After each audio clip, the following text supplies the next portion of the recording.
Hello everyone, I hope आप सभी लोग बहुत अच्छे होंगे और उतनी ही अच्छे तरीकों से आप लोग का पढ़ाई भी चल रहा होगा, स्टार्ट हो गया होगा।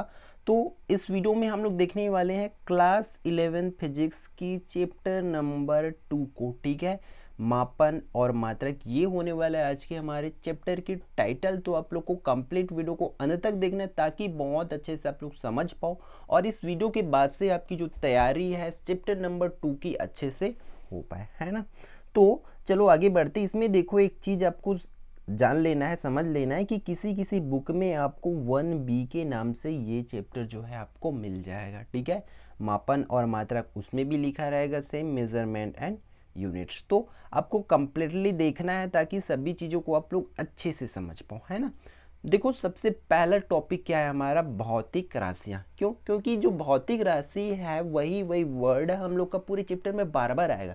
तो क्यों ना हम लोग उसके बारे में ही सबसे पहले समझ लें, है ना। तो देखो, भौतिक राशि होती क्या है ना। भौतिक राशि मीन्स फिजिकल क्वांटिटीज। तो ये बहुत आसान है, देखो इसमें समझने का कोशिश करो। जिन राशियों का मापन यथार्थता पूर्वक किया जा सकता है उन्हें भौतिक राशि कहता है। नहीं आया समझ? कोई दिक्कत नहीं है। नीचे देखो क्या लिखा है, वे राशियां जिनके पदों में भौतिकी के नियमों को व्यक्त किया जा सकता है। मतलब ऐसी कोई राशि जिनके पद में हम लोग क्या भौतिकी के नियम को लगा सकते हैं, लागू कर सकते, वही भौतिक राशि कहलाता है। ये कहीं ना कहीं से स्टैंडर्ड हम लोग का डेफिनेशन है, तो ये हाई हो सकता है। बट समझने के लिए हम लोग ये बोल सकते हैं कि जिस भी राशि का हम लोग मापन कर सकते हैं, तौल सकते हैं, क्या कर सकते, तुलना कर सकते हैं, है ना। छोटा है, बड़ा है, मोटा है, इतना है, जो भी है हम लोग उसका तुलना कर सकते हैं। ठीक है, याद रखना, मापन मतलब होता है तुलना। तो जिन भौतिक राशि का हम लोग मापन कर सकते हैं, मीन्स जिन राशियों का हम लोग मापन कर सकते हैं, वही क्या है, भौतिक राशि, फिजिकल क्वांटिटी है। क्लियर है? ठीक। तो जैसे कि क्या क्या होती है सर, देख लेंगे आप लोग। यहाँ पर क्या क्या को हम लोग बोल सकते हैं, जैसे कि समय हो गया, द्रव्यमान हो गया, लंबाई हो गया, क्षेत्रफल हो गया, कार्य हो गया, बल, इस टाइप की जो क्वांटिटीज होती है ना, उसे हम लोग फिजिकल क्वांटिटी कहते हैं। ठीक है, अब बात कर लेते हैं ये कितने प्रकार की होती है ना। बता दिए कि जिसका हम लोग मापन कर सकते हैं वो क्या है, भौतिक राशि। तो जान लेते ये भी कि ये कितने प्रकार की होती है, दो प्रकार की होती है। कौन कौन सा? मूल राशि, मूल मतलब जड़, है ना, ये पहले से आप लोग को जानते हैं, है ना। एक फंडामेंटल क्वांटिटी होगा, एक बेस क्वांटिटी होगा। ठीक है, क्लियर। फिर दूसरा होता है व्युत्पन्न राशियां, मीन्स डिराइव्ड, जिसको हम लोग लाए रहते हैं या बनाए रहते हैं बोल सकते हैं। तो इस तरीके से दो राशि, एक तो अपने आप से बना बुनाया रहेगा और दूसरा बनाए रहेंगे। तो दो प्रकार की राशि होती है। तो दोनों राशि को कंप्लीट देख लेते हैं कि हम लोग कैसे पहचानेंगे, क्या होती है उसकी डेफिनेशन, हर एक चीज को देख लेते हैं, है ना। तो यहाँ देख सकते हैं आप लोग कि मूल राशि मतलब फंडामेंटल क्वांटिटीज होती क्या है। तो मूल राशियां उन भौतिक राशियों को कहते जिन्हें व्यक्त करने के लिए भौतिक राशियों की आवश्यकता, अन्य मतलब दूसरे भौतिक राशि की आवश्यकता नहीं होती है। ठीक है, हम लोग क्या बोलते हैं, मूल राशियां बोलते किसको है कि अगर हम लोग इनको व्यक्त करना है, अगर बताना है कि ये मूल राशि है, तो अन्य भौतिक राशि की आवश्यकता नहीं होती है। ठीक है, आप मीन्स बोल सकते हैं ये क्या होती है, ये स्वतंत्र राशि होती है। ठीक है, मूल राशि क्या होती है, स्वतंत्र राशि होती है। हर एक पॉइंट्स को आप लोग को याद रखना है, क्योंकि किसी भी एग्जाम में इस तरीके की छोटी छोटी वर्ड से ही क्वेश्चन उठाया जाता है ना। तो उन सभी चीजों को आप लोग को ध्यान में रखना है। अब देखो कि ये मूल राशि को हम लोग क्या नहीं कर सकते कि इन्हें विभाजित नहीं कर सकते, क्योंकि वो स्वतंत्र होती है और वो मूल राशि होती है। तो उसको हम लोग और भी तोड़ नहीं सकते, विभाजित नहीं कर सकते हैं। ठीक है, बहुत सी बात मैं बोल चुका हूँ, उनको याद रखना। क्या कि ये क्या होती है, स्वतंत्र राशि होती है, हम लोग इसको विभाजित नहीं कर सकते। ठीक है, इसको याद रखेंगे। अब देखो कि क्या क्या मूल राशि है। तो ये यहाँ पर आप लोग देख पा रहे होंगे कि लंबाई हो गया, द्रव्यमान हो गया, समय, ताप, ज्योति तीव्रता, विद्युत धारा और पदार्थ की मात्रा, ये मूल राशियां कहलाती। इतनी ही है, इसके आगे आप लोग को कुछ भी मूल राशियां नहीं मिलेगा। अगर मिलेगा तो वो मूल राशियां नहीं है, वो क्या है, व्युत्पन्न राशियां हो जाएगी। ठीक है, इनकी संख्या 7 है। तो सिर्फ और सिर्फ ये 7, जितना नाम आप लोग देख पा रहे हैं, आप लोग सभी को याद रख लेंगे, एक बार अच्छे से देख लेंगे, है ना। यही क्या है, मूल राशियां है। क्योंकि ये क्या होती है, स्वतंत्र होती है, और इसको बताने के लिए हमें और किसी और राशि की सहारा नहीं लेना पड़ता है ना। इसलिए ये क्या है, मूल राशियां है। ये अपने आप में पूर्ण है, जैसे लंबाई बोल दिया तो अपने आप में वो क्या है, पूर्ण है। उसको बताने के लिए, समझाने के लिए किसी और चीज़ों का हेल्प हम लोग को नहीं लेना पड़ता है ना। अब बात कर लेते हैं दूसरा व्युत्पन्न राशि डिराइव्ड क्वांटिटीज का, है ना। तो ये जाहिर सी बात है, डिराइव्ड है मतलब क्या होगा, इसको हम लोग डिराइव्ड करेंगे, बनाएंगे, है ना, किसी न किसी की सहायता से। तो देखो जो राशियां मूल राशियों से, मतलब जिस राशि को हम लोग मूल राशि से बनाते हैं, उत्पन्न करते हैं, उन्हें ही क्या कहते हैं, व्युत्पन्न राशियां कहते हैं। ठीक है, अब देखो कैसे होता है भाई, उदाहरण दिया हुआ है यहाँ पर, पहला उदाहरण देखो समझो। क्षेत्रफल का हमको देखना है कि ये कौन सी राशि, तो समझो इसमें क्षेत्रफल का परिभाषा क्या होता है, उसका सूत्र क्या होता है, लंबाई गुणित चौड़ाई। इस तरीके से हम लोग लिख लिए, है ना। अब देखो लंबाई को हम लोग किससे नापेंगे, लंबाई वाले स्केल से ही नाप लेंगे, है ना। चौड़ाई भी तो एक्चुअल में लंबाई ही होती है ना, इसलिए उसको हम लोग लंबाई गुणित लंबाई लिख लिए, फिर यहाँ पर लंबाई का वर्ग हो गया। अब देखो भाई यहाँ पर लंबाई का तो वर्ग हो गया, लेकिन लंबाई क्या है, वो तो मूल राशि है ना, तो मूल राशि का हम लोग यूज कर रहे हैं ना क्षेत्रफल को बताने के लिए, तो वो क्षेत्रफल क्या है, डिराइव्ड राशि है। क्लियर, ठीक। आगे देखते हैं इसमें हम लोग, देखो दूसरा उदाहरण की बारे में बात करें तो चाल के बारे में। दूरी बटा समय होता है, और दूरी को नापेंगे किस, दूरी मतलब वो तो लंबाई हो जाएगा ना, तो लंबाई बटा समय, तो यहाँ कहीं ना कहीं लंबाई आ गया इसमें, इसको बताने के लिए, है ना। वो 7 जो है मूल राशि, उनमें से ही आ गया ना एक, इसलिए ये भी क्या है, एक डिराइव्ड क्वांटिटी है, एक व्युत्पन्न राशियां है। क्लियर है। तो इसी प्रकार आप लोग का बहुत सारा होता है, आयतन हो गया, घनत्व हो गया, बल हो गया, ठीक है, त्वरण हो गया, ये सभी चीज जो कार्य हो गया, है ना। इस प्रकार बहुत सारा ऐसा चीज है जो क्या है, व्युत्पन्न राशियां है। अब बात कर लेते हैं इनकी संख्या का, है ना। तो आपको बता दूं कि इनकी संख्या क्या होती है, अनगिनत होती है। हम लोग बोल नहीं सकते कि इनकी संख्या 10 होती है, 20 होती है, 100 होती है, 1000 होती है, इतना नहीं कह सकते। ठीक है, ये 7 क्वांटिटी के छोड़ जितने भी है ना, ये 7 क्वांटिटी के छोड़ जितने भी आप लोग के पास है, वो सभी के सभी क्या है, व्युत्पन्न राशियां है, डिराइव्ड क्वांटिटीज है। ठीक है, जिनकी संख्या अनगिनत है, हम लोग बता नहीं सकते कि कितनी है। ठीक है, आगे देखो, इसकी मापन की आवश्यकता क्यों पड़े, भाई नीड फॉर मेजरमेंट, है ना, इसकी जरूरत क्यों पड़ा। तो उससे पहले एक चीज को समझ लेते हैं कि मापन बोलते किसको है, कि ये होता है क्या, फिर तो समझेंगे ना कि उसकी जरूरत क्यों पड़ा करके। तो देखो मापन का मतलब होता है क्या, सीधी सीधी बात में मैं बोलूंगा, आप लोग ध्यान से सुनेंगे, कि किसी भौतिक राशि के मापन करता है, उसका संदर्भ मानक मीन्स स्टैंडर्ड रेफरेंस से तुलना करना। ये सब चीज मत याद रखो, मैं एक चीज सीधी बात पहले ही बता चुका हूं कि मापन मतलब तुलना करना, है ना। जैसे कि आप लोग को बोलेंगे कि इस चीज को मापने के लिए एक छोटी सी एकदम लोकल वर्ड्स में बोलो, आपको बोलेंगे किसी भी 1 केजी एप्पल तौलने के लिए, है ना, मापने के लिए, तो 1 केजी मतलब वो किसी न किसी से रेफरेंस ले करके आप लोग उसको तौल रहे, कंपेयर कर रहे हैं ना, कि ये 1 केजी है, ये 2 केजी है, ये 3 केजी है करके, है ना। इसी तरीके से इसको मापन का मतलब होता है सिर्फ और सिर्फ आसान भाषा में तुलना करना, है ना। तो किसी भौतिक राशियों का तुलना करना ही क्या कहलाता है, मापन कहलाता है। क्लियर है। अब देखो यहाँ पर आवश्यकता क्यों पड़ा, है ना, नीड उसका देख लेते हैं कि हम लोग को क्यों मापन की आवश्यकता पड़ा, क्या हम लोग बिना मापन के रह सकते थे इस दुनिया में, है ना। तो देखो यहाँ पर दो आपके लिए क्या डायग्राम दिया हुआ है ना, इन दोनों को समझो कि इसमें हो क्या रहा है। देखो यहाँ पर अगर हमें बताना है मापन इसके बारे में, दो चीजों के बारे में, है ना, ये इसकी वजन कितनी है, इसकी वजन कितनी, इसी हिसाब से बताएंगे ना। जो कम वजन, मैं किसी को बोलूंगा जाओ आप एप्पल लेके आना, तो वो पूछेगा ही ना, पूछेगा ना कि कितनी एप्पल लाना है ना। कोई ना कोई तो बोलेगी ना 1 केजी 2 केजी, इतना तो बोलेंगे, ऐसा नहीं कि बोल दिया तो वो अपने मन से कभी कुछ और कभी कुछ और, ऐसा होते रहता, बहुत ज़्यादा कॉम्प्लेक्स हो जाता है, एकदम प्रॉब्लम्स हो जाती।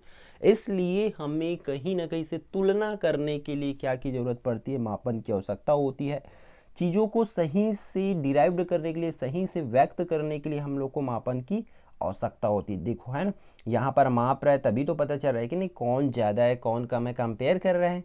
ठीक है, अब इसको शब्दों में समझ लेते हैं कि एक्चुअल में मापन की आवश्यकता क्यों पड़े, है ना।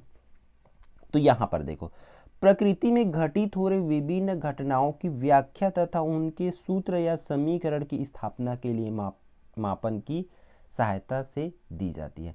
मतलब जाहिर सी बात है, जो मैं बोला पहले ही वही चीज है ना। तो जितना भी घटना हो रहा है उसको व्याख्या करने के लिए, परिभाषित करने के लिए, हाँ भाई ये ऐसा इसलिए हो रहा है, इतनी हो रहा है ना। और उनके सूत्र के लिए, उनके समीकरण के लिए किसकी आवश्यकता होती है, मापन की आवश्यकता होती है। जैसे लिफ्ट के ऊपर ऊपर नीचे जाने से मनुष्य की भार में कमी या अधिकता के लिए सूत्र स्थापित करने के लिए पहले अध्ययन करना पड़ता है ना, कि कब कितना वजन होगा, कैसे होगा, क्या समीकरण लगेगा, सभी चीज़ों को हम लोग को देखना पड़ता है। इसलिए पूरी तरीके से आपको मापन की आवश्यकता पड़ेगा ही पड़ेगा। क्लियर।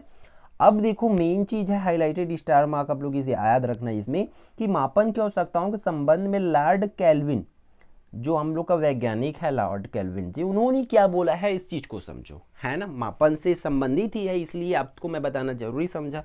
देखो जब आप जो बोल रहे हैं उसे माप सकते हैं, है ना, तथा अंकों में व्यक्त कर सकते हैं, तथा उसके बारे में आप कुछ जानते हैं। मतलब हम लोग अगर किसी चीज के बारे में बोल रहे हैं, है ना, मैं किसी चीज के बारे में बोल रहा हूं तो मैं उसको क्या कर सकता हूं, माप सकता हूं, है ना। अब मापने के बाद उसको मैं अंकों में व्यक्त कर सकता हूं कि ये 1 मीटर लंबा है, 2 मीटर लंबा है, 3 मीटर लंबा है करके। इसका मतलब ये है कि अगर मैं उसको माप लिया और उसको अंकों में व्यक्त कर लिया, ठीक है, अंकों में भी व्यक्त कर लिया, तो वो उसके बारे में मैं कुछ जानता हूं, ये बोलने का मतलब है। लेकिन अगर मैं उसको माप नहीं सकता, ठीक है, यहां पर लिखा है माप लिखा है, सॉरी वहां पर सुधार लेना, माप है ना, अगर मैं उसको माप नहीं सकता तथा अंकों में भी व्यक्त नहीं कर सकता, इसका मतलब है कि मैं उसके बारे में कुछ नहीं जानता, मेरे पास उसकी सही जानकारी नहीं है। स्पष्ट कहना है कि अगर हम लोग किसी चीज को माप सकते हैं मतलब उसके बारे में जानते हैं, अगर नहीं माप सकते मतलब उसके बारे में हम लोग कुछ भी नहीं जानते हैं, ये सीधी बात है। इसलिए मापने के बाद माप लिए मतलब किसी चीज को मतलब हम लोग उसके बारे में जानते हैं, अगर हम लोग नहीं माप सकते मतलब उसके बारे में कुछ नहीं जानते हैं। ठीक है, ये कौन का है, लॉर्ड केल्विन का कथन है। क्लियर। ठीक, आगे देखते हैं कि मापन के मात्रक, नया चीज आ गया भाई, समझेंगे पूरा जो आप लोग का चैप्टर है इसी मापन, मात्रक, क्वांटिटी, इसी के पीछे जाने वाला है। इन चीजों को समझो, आप लोग वर्ड्स को समझो, है ना। और एक बात और, यदि आप लोग को पीडीएफ डाउनलोड करना है, इसकी नोट तो आपको बनानी ही पड़ेगी, है ना, आप क्लास 11 12 किसी के भी हो आपको तो ये पढ़ना ही पड़ेगा, है ना। तो आप लोग क्या कर सकते हैं, टेलीग्राम ज्वाइन कर सकते हैं हमारे, वहाँ पर टेलीग्राम पर आप लोग सर्च करेंगे एकलव्य आरपीएस, फिर आ जाएगा, ठीक है, एकलव्य आरपीएस लिखेंगे, यहाँ पर लिखा हुआ है देख पा रहे होंगे आप लोग, है ना, एकलव्य आरपीएस लिखेंगे, फिर वहाँ आप लोग को मिल जाएगा सभी का PDF, day by day upload, जैसी वीडियो आती है फिर पीडीएफ कुछ घंटों के बाद आपको वहाँ से मिल जाएगी। ठीक है, तो देखो समझ लेते हैं कि मात्रक होती क्या है, मात्रक बोलते किसको, है ना, किसी भौतिक राशि के मापन के लिए प्रयुक्त मानक को। ठीक है, अगर हम लोग किसी भौतिक राशि मतलब फिजिकल क्वांटिटी का मापन करेंगे, मापेंगे उसको, है ना, मेजरमेंट करेंगे, तब उसको मान, तो प्रयुक्त मतलब मापन के लिए हम लोग कोई ना कोई क्या यूज करेंगे, मानक यूज करेंगे। एक शब्द याद रखना यहाँ पर, मानक। भौतिक राशि के मापन के लिए क्या यूज करते हैं, मानक जो यूज करते हैं, है ना, तो उसी मानक को ही भौतिक राशि का मात्रक कहते हैं। जैसे कि देखो मानक का रूप में क्या क्या आ जाएगा, जैसे कि अगर मुझे लंबाई नापना हो, है ना, लंबाई नापूंगा तो मैं किस में नापूंगा, एक रेफरेंस लेना पड़ेगा मुझे, सेंटीमीटर में नापूं या मीटर में नापूं, इस तरीके से कोई ना कोई मात्रक लेना पड़ेगा ना, तो वही मानक है। अगर मुझे शक्कर को नापना है, शुगर को नापना है ना, तो मैं क्या करूंगा, केजी का यूज करूंगा, ग्राम का यूज करूंगा, है ना, किलोग्राम या ग्राम का यूज करूंगा। तो इस तरीका से क्या हो जाएगा, यही सब क्या होगा, जो मीटर हो गया लंबाई, उसमें केजी हो गया, है ना। समय को मुझे नापना है कि कितना समय उससे पढ़ा रहा हूं, तो आपको बताना पड़ेगा 1 घंटे 2 घंटे, तो जो वहां पर घंटे यूज हो रहा है, आवर यूज हो रहा है, वो क्या है, मानक है। तो समझो यहाँ पर कि किसी भौतिक राशि के मापन के लिए, हम लोग किसी भौतिक राशि को मापने के लिए अगर जो भी मानक यूज करते हैं, ठीक है, 3 चीज याद रखना, भौतिक राशि के मापन के लिए मानक यूज करते हैं, वो क्या कहलाती है, भौतिक राशि की मात्रक कहलाती है। ठीक है, अब बात कर लेते हैं ये एक चीज के बारे में कि किसी भौतिक राशि के परिणाम को व्यक्त करने के लिए 2 बातों, अब कोई भौतिक राशि उसके परिणाम को व्यक्त करने के लिए हम लोग को 2 चीजों का सिर्फ ध्यान रखना पड़ता है, वो क्या है, उस भौतिक राशि का मात्रक, कि उस भौतिक राशि का मात्रा क्या होगा। जैसे कि मैं लंबाई को नापने के लिए उसका मात्रा क्या ले सकता हूँ, मीटर ले सकता हूँ, है ना, तो मीटर, चलो मात्रक को ध्यान में रख लिया। अब उसकी संख्या, अंक या संख्यात्मक मान को ध्यान में रखना पड़ेगा। 2 चीज, मात्रक और संख्यात्मक मान, ये दोनों चीज, मतलब कि वो संख्यात्मक मान क्यों भाई, कि वो मात्रक फिर कितनी बार है, ये चीजें भी तो हमें याद रखनी पड़ेगी ना। जैसे कि मान के चलो मैं 5 मीटर दौड़ा बोल रहा हूं, है ना, 5 मीटर, तो ये 5 क्या है संख्यात्मक मान और ये मीटर क्या है मात्रक। तो इन दोनों चीजों को बस हमें ध्यान रखता है परफेक्ट किसी की परिणाम बताने के लिए, है ना। जैसे कि 5 kg बोल रहा हूँ, है ना, 5 kg, तो यहाँ पर भी किसी चीज को स्पष्ट मैं बोल दिया कि वो 5 किलोग्राम है ना। इस तरीके से आप लोग को सभी चीजों को याद रखना पड़ेगा। क्लियर है। ठीक, आगे इसमें देखो हाईलाइटेड पॉइंट लिखा हुआ है कि किसी भौतिक राशि का परिणाम उसके संख्यात्मक और मात्रक के गुणनफल के बराबर होता है। तो ये छोटी छोटी चीजें जरूर है, बट आपके लिए स्टार्टिंग में इन सभी चीजों को याद रखनी पड़ेगी। ठीक है, इन चीजों को आप लोग को पढ़ते रहना है ताकि हमेशा आप लोग याद रख सको, और कोई भी कॉम्पिटिटिव एग्जाम होता है देन आप लोग अच्छे से इसमें नंबर स्कोर कर सकते हैं। ठीक है, क्योंकि इन वर्डों से ही आपका जो एग्जाम में क्वेश्चंस आते हैं। ठीक है, इसको अगर समझ आ रहा होगा, देखो किसी भौतिक राशि का परिणाम, कोई भौतिक राशि का परिणाम है ना, तो उसका संख्यात्मक और मात्रक की क्या होते हैं गुणनफल होते हैं। अब बीच जस्ट बता रहा हूं, जैसे कि मान के चलो 100 मीटर मैं बोला, है ना, तो ये मीटर देखो ये संख्यात्मक मान हो गया और ये मीटर मात्रक हो गया, तो दोनों आपस में गुणनफल है ना। अगर किसी का मैं परिणाम बता रहा हूँ कि वह बच्चा 100 मीटर दौड़ा, तो ये परिणाम जो क्या हो रहा है 100 मीटर हो रहा है, तो वो दोनों आपस में क्या होती है गुणनफल होते हो, तो आप लोग देख पा रहे हैं, है ना। इस तरीके से होती है। आगे देखते हैं कि मात्रकों की विशेषताएं क्या होती है या क्या होनी चाहिए मात्रकों की विशेषताएं। तो देखो इसमें कैरेक्टरिस्टिक्स देखते हैं इसका कि किसी मात्रक में निम्न विशेषताएं होनी चाहिए। कौन कौन सा भी देख लेते, वह सुपरिभाषित हो, सॉरी यहाँ पर देखो मिस्टेक लिखा हुआ है टाइप करने में, वह सुपरिभाषित हो, मतलब वो ऐसा नहीं है कि कभी कुछ और बताता है कभी कुछ और बताता है। मैं बोल दिया 5 मीटर, तो वो यहाँ भी वो 5 मीटर की लंबाई हो और मैं उसको कहीं और भी जाके नापूं, उसको मेजरमेंट करूं, तब भी वो 5 मीटर की हो। तो इस तरीके से वो क्या होनी चाहिए सुपरिभाषित होनी चाहिए। क्लियर। दूसरा बात करते कि वह उचित आकार का हो तथा उसका आकार ना तो बहुत छोटा और ना ही बहुत बड़ा, मतलब वैसा हम लोग का जो मात्रक है ना तो एकदम छोटा सी होनी चाहिए और ना ही बड़ा होनी चाहिए। ठीक है, पहला क्या सुपरिभाषित होना चाहिए, फिर ना तो छोटा ना तो एकदम बड़ा होना चाहिए, एकदम उचित का होना चाहिए, एकदम फिक्स, है ना। फिर थर्ड देखते हैं इसमें समय और स्थान के साथ उसमें परिवर्तन ना हो, है ना। मैं पहले ही बोल दिया हूं क्या, कहां पर कि ऊपर में बता दिया हूं कि यहां पर भी 5 मीटर होना चाहिए, वहां पर भी 5 मीटर होना चाहिए, वो चेंज नहीं होना चाहिए, है ना। सुपरिभाषित वाले में समझा चुका हूं, तो उसमें समय के साथ कोई परिवर्तन नहीं होना चाहिए। भाई जब आज इतना 5 मीटर है तो कल भी वो 5 मीटर में ही होनी चाहिए, इस तरीके से। भौतिक कारकों जैसे ताप दाब आदि से वह प्रभावित नहीं होना चाहिए, है ना। ऐसा है कि मात्रक ही परिभाषित हो जाए, प्रभावित हो गया फिर तो दिक्कत हो जाएगा, है ना। वह सर्वमान्य हो, मतलब उसको सभी लोग माने, है ना, उस मात्रक को। वह सभी स्थानों पर आसानी से क्या हो पुनरुत्पादित करने योग्य हो, मतलब सभी जगह अप्लाई करने के योग्य होनी चाहिए। ठीक है, आगे देखते हैं मात्रक के प्रकार, टाइप्स ऑफ यूनिट की। ये मात्रक होती कितने प्रकार की, है ना। हम लोग मात्रक की विशेषताएं, मात्रक समझे, मात्रक की विशेषताएं समझ लिए, फिर मात्रक के प्रकार भी तो होंगे ना कि मात्रक कितने प्रकार के होते हैं। तो यहाँ पर देख पा रहे होंगे आप लोग मात्रक मुख्यतः 2 प्रकार के होते हैं। ठीक है, मूल मात्रक और व्युत्पन्न मात्रक। एकदम इजी सा है, मूल मात्रक बोल देने से यहाँ पर समझ आ रहा है, मतलब यहाँ पर नीचे में देखो वास्तव में मूल राशियों के मात्रकों को ही क्या कहते हैं मूल मात्रक कहते हैं। मतलब जो मूल राशि के मात्रक होगा उसको मूल मात्रक कहेंगे, और वो व्युत्पन्न राशि डिराइव्ड क्वांटिटीज के मात्रक होंगे उसको हम लोग व्युत्पन्न मात्रक कहेंगे। ठीक है, तो इस चीजों को आप लोग को याद रखना है। अब इसकी संख्या 7 होगी, है ना, तो उन सभी चीजों को आप लोग में ध्यान में रखना है। ठीक, आगे देखते हैं इसी में कि क्या होती है व्युत्पन्न मात्रक, ये बीच आपको बता दिया, है ना। जो व्युत्पन्न राशियों की मात्रक है उसी को व्युत्पन्न मात्रक कहते हैं। ठीक, अब देखो मेन चीज इसमें मूल मात्रक और व्युत्पन्न मात्रक में अंतर क्या है, इन चीजों को समझ लेते हैं भाई, क्योंकि ये हमारे लिए बहुत जरूरी है। दोनों को पढ़ रहे हैं तो दोनों में क्या अंतर है, इन चीजों को समझना हमारे लिए बहुत जरूरी है। देखो पहला पॉइंट क्या है, मूल राशियों के मात्रक को मूल मात्रक कहते हैं, उसी तरह व्युत्पन्न राशियों के मात्रक को व्युत्पन्न मात्रक कहते हैं। ठीक, दूसरा क्या बोल रहा है कि मूल मात्रक जो होती है एक दूसरे से पूर्णतः स्वतंत्र होते हैं, मतलब उनको किसी से कोई लेना देना नहीं, तो वो अपने आप में पूर्ण रूप से परिभाषित होता है। ठीक है, कौन मूल मात्रक। बट यहाँ पर एक चीज और है, इसको याद रखना कि ये इसको पर निर्भर रहते, मतलब स्वतंत्र नहीं रहते। ये स्वतंत्र है लेकिन ये स्वतंत्र नहीं होती है। क्लियर, मतलब उसको परिभाषित करने के लिए हम लोग को किसकी जरूरत पड़ती है, मूल राशियों की जरूरत लेना पड़ता है, उनका हेल्प लेना पड़ता है। आओ भाई मुझे बताओ कि क्या करना है करके, है ना।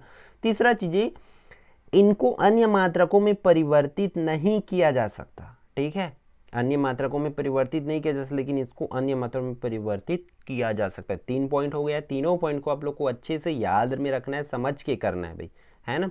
आगे इसमें और देखते हैं चौथा और पांचवा पॉइंट की क्या बोल रहा है कि मूल मात्रकों की मानकों की परिभाषा दी जा सकती है। मतलब जो मूल मात्रक होती है, मूल मात्रकों की मानक जो होगा, है ना, स्टैंडर्ड्स, उसकी परिभाषा दे सकती है। जैसे कि मीटर की परिभाषाएं हो सकती है। ठीक है, अगर बात कर ले समय, मतलब सेकेंड की परिभाषा हो सकता है। तो इस तरीके से सभी को परिभाषित किया जा सकता है, लेकिन इसमें नहीं किया जा सकता है। ठीक है, इसकी संख्या 7 है। ठीक है, मूल मात्रक जो होती है उनकी संख्या 7 है, बट इनकी संख्या बहुत ज़्यादा है, मतलब हम लोग नहीं बता सकते कि कितनी है करके। ठीक है, तो इस वीडियो में बस इतना है। ठीक है, हम लोग आगे आने वाले वीडियो में इसके आगे की देखेंगे कि क्या क्या चीज़ें हम लोग को पढ़ने को मिलेगा। तो यदि आपके लिए यूजफुल रहा होगा तो अपने दोस्तों के साथ शेयर जरूर करेंगे। ठीक है, क्योंकि बहुत मेहनत से आपके लिए ये सब चीज़ किया जा रहा है, तो आप लोग भी अपना सपोर्ट बनाए रखें। और यदि आपके लिए यूजफुल लग रही है तो चैनल को सब्सक्राइब करके रखें, ताकि इसी तरीके से रेगुलर जो वीडियो आपको प्रोवाइड किया जा सके। ठीक है, तो मिलते हैं नेक्स्ट।